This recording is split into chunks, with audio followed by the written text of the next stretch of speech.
যারা ধানমন্ত্রী ৩২কে কাফেলা মনে করে তাদেরকে উপদেষ্টা নিয়োগ দেওয়া হয়েছে।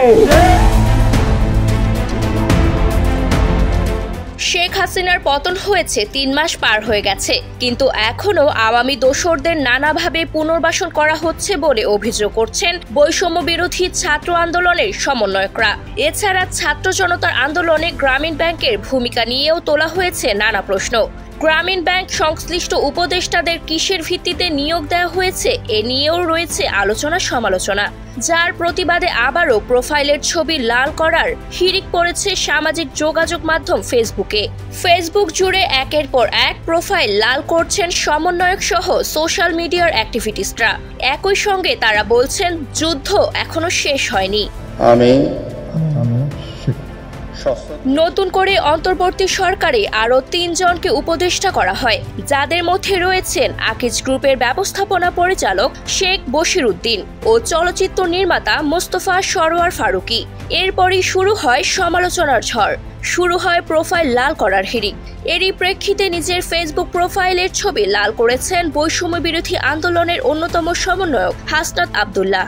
ক্যাপশনে লিখেন, সাইদ ওয়াসিম মুগ্ধ, শেষ হয়নি যুদ্ধ, ১৩৪ জুলাই ২০২৪। এর আগে আরেকটি পোস্টে হাসনাত লিখেন, বশির ফারুকীকে উপদেষ্টা করার প্রতিবাদ সভা থেকে গ্রেপ্তার করা ঘটনা চরম ফাইজলামি, এগুলা ভণ্ডামি। আপনারা হাসিনা হয়ে ওঠার চেষ্টা করেন না। হাসিনার এই থোড়াই কেয়ার করছি, উৎখাত করছি, আপনারা কোন হনু হইছেন?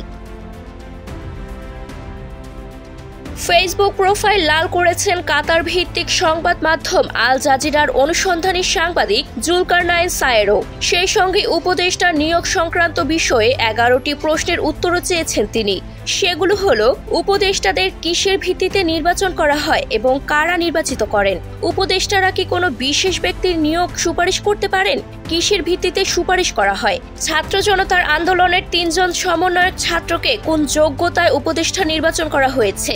এই আন্দোলনে জনতার পক্ষে যারা স্টেক হোল্ডার তাদের একজনও কেন উপদেষ্টা মণ্ডলীতে নেই? তিনি বলেন, বেসরকারি বিশ্ববিদ্যালয়ের উল্লেখযোগ্য সংখ্যক ছাত্র এই আন্দোলনে শহীদ হয়েছেন, কিন্তু সরকারে তাদের কোনো প্রতিনিধিত্ব নেই কেন? উল্লেখযোগ্য সংখ্যক রিকশা চালক এই আন্দোলনে নিহত হয়েছেন, তাদের কোনো প্রতিনিধিত্ব নেই কেন? আওয়ামী লীগের পদ লেহনকারী সেনা কর্মকর্তারা এখনো কিভাবে বহাল তবিয়তে চাকরি করছেন, তাদের কেন বরখাস্ত করা হচ্ছে না? ছাত্র জনতার আন্দোলনের গ্রামীণ ব্যাংকের অবদান কি? গ্রামীণ ব্যাংক সংশ্লিষ্ট উপদেষ্টাদের কিসের ভিত্তিতে নিয়োগ দেওয়া হয়েছে? আলী ইমাম মজুমদারের মতো একটা আওয়ামী ভৃত্য কেন সরকারের অংশ? পররাষ্ট্র মন্ত্রণালয়ের উপদেষ্টা তৌহিদকে কার পরামর্শে নিয়োগ দেওয়া হয়েছে এবং কেন?